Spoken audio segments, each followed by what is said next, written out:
First Sergeant Amir has been an army reservist for a decade, but his experience serving on a tank in Israel's war on Gaza has left him so troubled he's decided to speak out.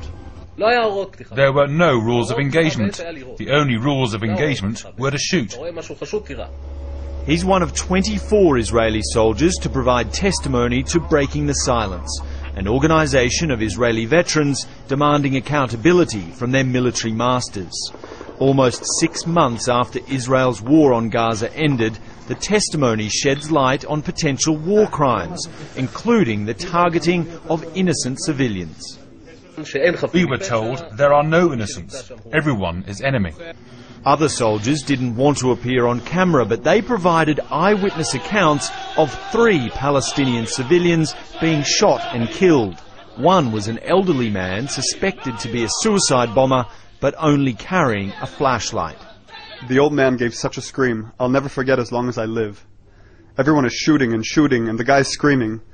The next morning we sent out the explosive detector dog to sniff him out. The guy was clean, nothing on him, except for the torch in his hand, a white shirt and a long beard. Some saw civilians forced to use sledgehammers to break into suspected Hamas houses before Israeli soldiers used them as human shields to enter. In some cases, a civilian would be forced to walk in front of a soldier while the soldier placed the gun barrel on the civilian's shoulder. In the aftermath of the war, people like Radi Abed Rabo made similar claims to Al Jazeera, which the Israeli army never responded to. The Israelis were afraid of going into the houses, so they would send us ahead to tell people to evacuate. They made me dig holes in the wall and enter the houses first to check in case they were booby-trapped. Breaking the Silence says it's not aiming to provide evidence of Israeli war crimes, but rather encourage a moral debate on what it calls a bleeding wound inflicted on Gaza.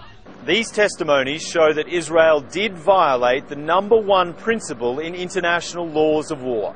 That is, to distinguish between enemy combatants, who are legitimate targets, and innocent civilians and their property, which never are. Whether it leads to war crimes charges is unknown, but it's almost certainly destroyed Israel's long-running claim that its army is the most moral in the world.